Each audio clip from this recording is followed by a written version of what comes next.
Le projet de loi actuellement en cours de discussion au Parlement, qui préconise la création de pôles spécialisés en matière environnementale, est une reprise au moins partielle de nos propositions. C'est vrai que la très grande technicité du contentieux, l'environnement, appelle une spécialisation de la justice. À l'heure où nos concitoyens s'emparent des questions écologiques, il faut malheureusement faire le constat que les juridictions de droit commun ne sont pas ou ne sont plus suffisamment armées pour répondre à ces questions. En matière pénale, par exemple, l'environnement représente 1% des condamnations et les peines prononcées sont très peu dissuasives. La spécialisation est donc une nécessité, et plus qu'une nécessité, c'est sans doute une urgence.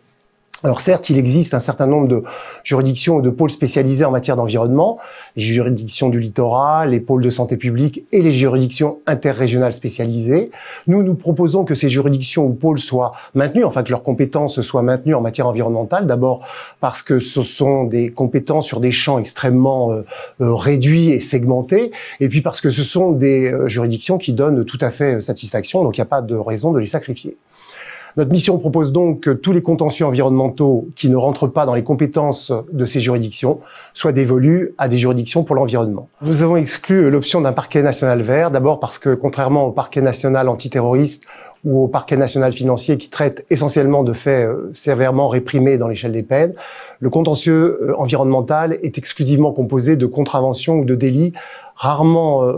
punis de peines d'emprisonnement supérieures à 1 an. Et puis parce que nous considérons que le vrai besoin de spécialisation, il ne porte pas que sur l'exercice des poursuites pénales, mais également sur l'instruction, le jugement de l'affaire et l'exécution de ce jugement, et ce, autant sur le plan civil que sur le plan pénal. Nous avons également exclu l'option d'une juridiction ou d'un pôle national spécialisé parce que le contentieux de l'environnement est un contentieux de proximité. Même si certaines affaires comme l'Erika, par exemple, ont une dimension nationale indéniable, les enjeux sont, dans ce domaine, le plus souvent locaux ou régionaux.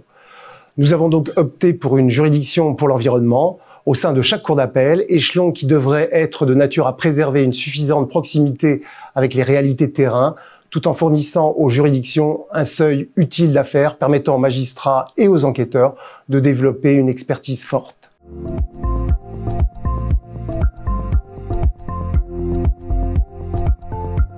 Notre rapport est particulièrement sévère sur la capacité de la justice judiciaire à traiter les litiges environnementaux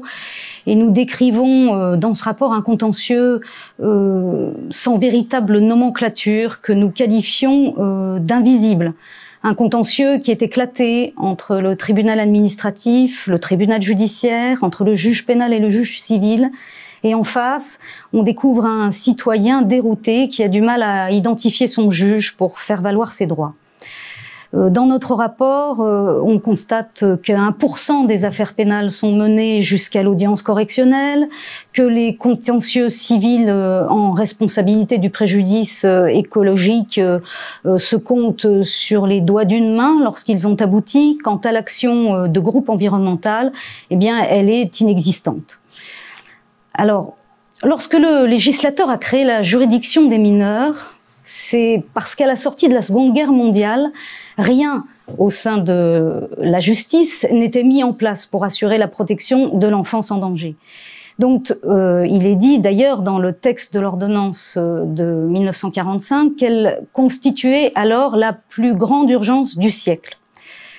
Le juge des enfants qu'on a créé alors a été créé pour intervenir dans tous les aspects de la vie du mineur. Il est compétent en matière civile, en matière pénale, que le mineur soit victime ou auteur d'infraction, afin que ce juge puisse disposer d'une vision globale, afin d'assurer un suivi cohérent et continu qui prend en compte l'évolution et la complexité de sa personnalité, son passé, son présent, son avenir. Et par ailleurs, ce juge des enfants privilégie la prévention et la réparation en préférant l'éducation à la sanction. Or, eh bien, c'est finalement exactement ce qui manque dans le traitement du contentieux des atteintes à l'environnement.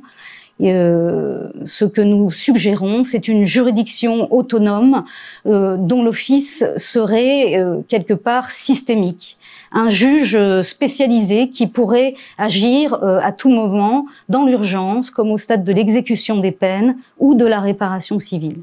finalement un juge régulateur qui pourrait sanctionner autant qu'orienter les litiges vers des modes de règlement alternatifs, comme des mesures de médiation environnementale ou encore des mesures de justice réparatrice.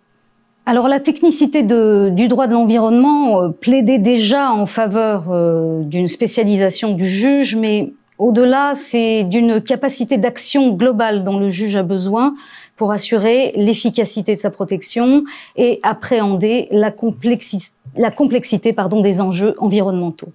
C'est en ce sens que nous proposons également d'attribuer à cette future juridiction pour la protection de l'environnement, une compétence universelle qui lui permettrait de connaître des atteintes à l'environnement lorsqu'elles sont commises en dehors du territoire national. Et puis d'un point de vue plus opérationnel, la juridiction pour la protection de l'environnement, de notre point de vue, devrait disposer d'assistants techniques spécialisés pour faire face à un contentieux qui est souvent très technique, mais également pouvoir s'adjoindre lors d'audiences collégiales de la présence et l'expertise d'assesseurs citoyens, comme c'est par exemple le cas pour la juridiction pour mineurs. Et puis, si demain le crime d'écocide devait être créé, on pourrait très bien imaginer que 3 juges spécialisés de la protection de l'environnement puissent siéger aux côtés de citoyens tirés au sort, comme c'est également aujourd'hui le cas devant la Cour d'assises des mineurs. Donc on l'a dit, les actions en réparation du préjudice écologique, comme celles tendant à imposer une obligation de vigilance environnementale aux entreprises, elles sont encore rarissimes, alors que l'État et les procureurs pourraient être partie prenante dans ces contentieux. Les ONG, les associations de protection de l'environnement, les avocats, les syndicats verraient leur action sans doute facilitée si une juridiction était identifiée pour traiter, rassembler et rationaliser tous ces contentieux. À la sortie d'une crise sanitaire mondiale dont on sait qu'elle est fortement liée à la dégradation de la biodiversité, l'urgence nous semble donc être à la création de cette super juridiction si nous voulons donner une réponse de justice efficace et à la hauteur des enjeux.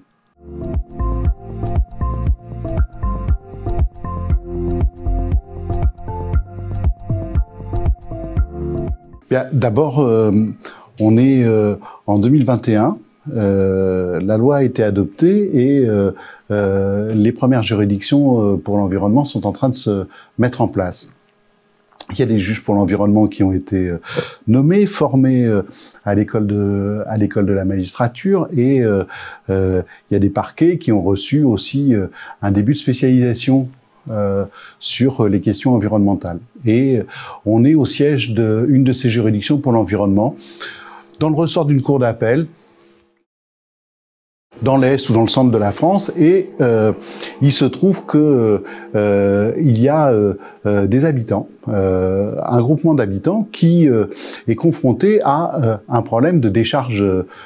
sauvage, dans lequel il y a des déchets électriques, il y a des déchets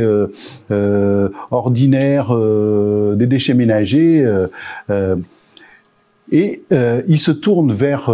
le juge ou la juge pour l'environnement, après avoir pris conseil auprès d'un point d'accès au droit de l'environnement. Juge pour l'environnement qui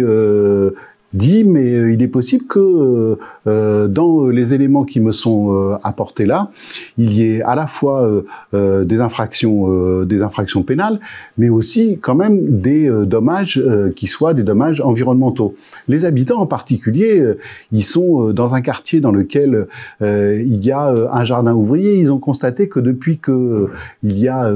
ces décharges qui sont mises en place, leurs courgettes et leurs tomates ont du mal à pousser. Et puis ils ont aussi, pour certains d'entre eux, des effets sur leur santé qui les préoccupent. Donc la juge pour l'environnement ou le juge pour l'environnement décide de saisir le procureur, le parquet, qui va se saisir de cette affaire, qui va constater que il y a une certaine complexité quand même, parce que certes il y a des particuliers qui peuvent déposer des déchets, mais il y a aussi des entreprises. Ces entreprises sont pas simplement des entreprises du coin, c'est des entreprises qui peuvent venir d'Allemagne, de Suisse, de Belgique, et qui viennent apporter là un certain nombre de déchets de toutes sortes et de toute nature. Donc des questions qui sont des questions de droit, qui sont des questions de procédure un peu complexes, avec lequel le parquet va décider de saisir un service d'enquête spécialisé. Une des préconisations qu'on a fait dans notre rapport de la création d'un service d'enquête judiciaire environnementale qui soit un service spécialisé. Ce service conduit son enquête et finalement fait un certain nombre de constatations. D'abord que il y a des personnes morales qui sont impliquées dans ce trafic de déchets. Et que ces personnes morales, il y en a certaines qui sont des personnes morales d'une certaine taille, d'une certaine dimension, qui sont soumises à l'obligation de vigilance, qui ont fait un plan de vigilance dans lequel elles ont indiqué que elles faisaient tout très bien sur le plan de leur responsabilité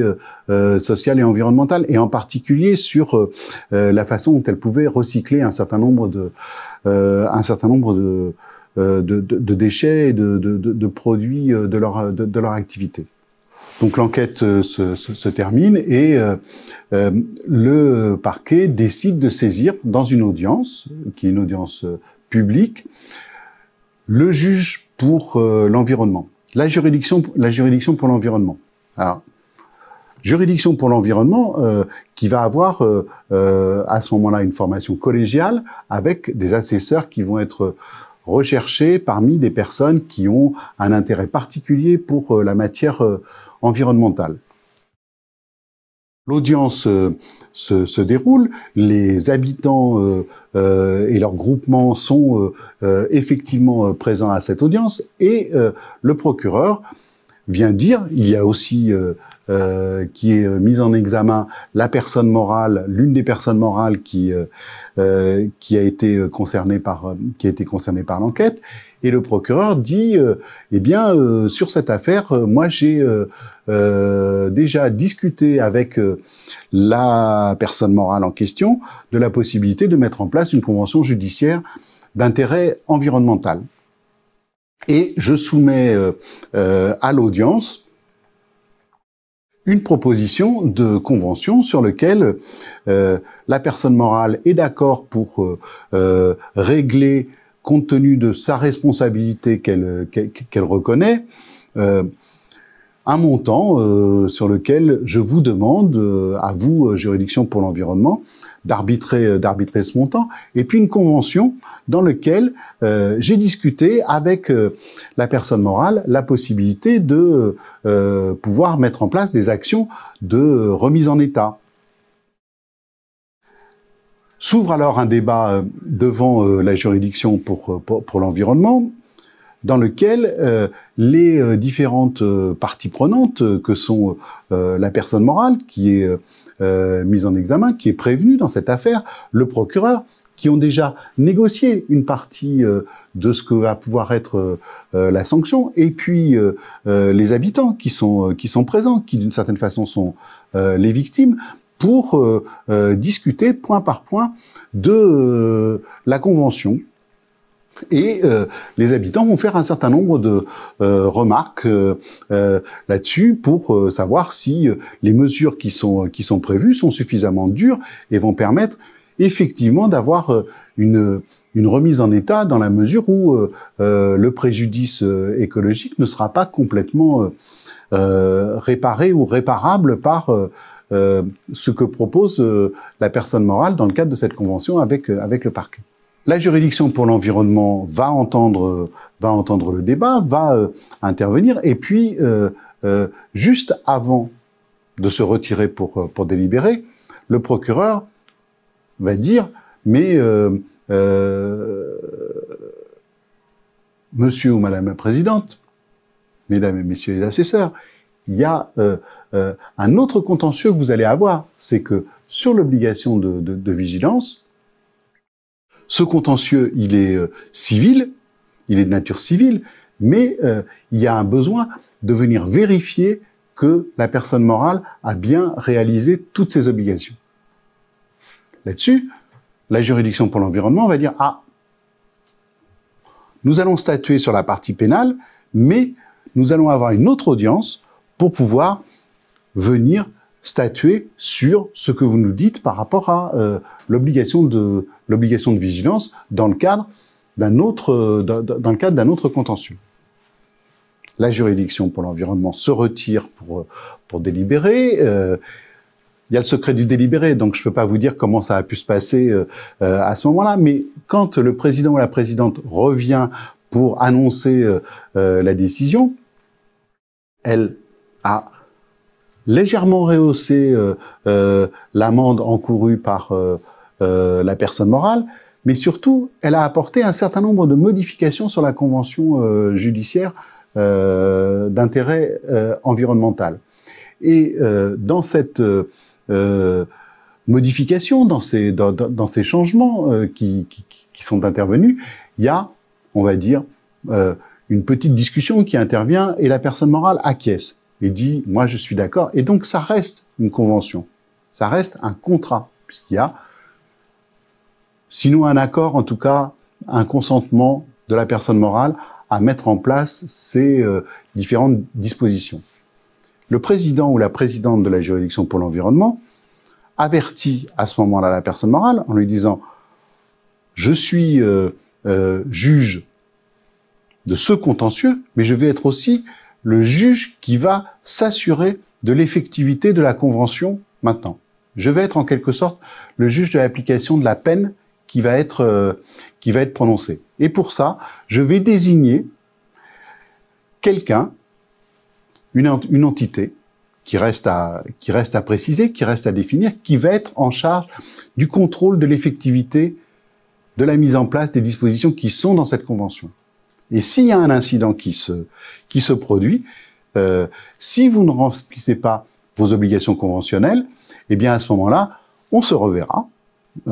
et on sera plus dans un cadre qui est un cadre de justice négociée, mais on sera dans un cadre plus ordinaire de justice pénale, avec une peine d'amende qui sera sans doute très différente de celle que vous avez là pour le moment à régler, et éventuellement, si les textes le permettent, une peine d'emprisonnement qui sera encourue. Mais comme je suis chargé de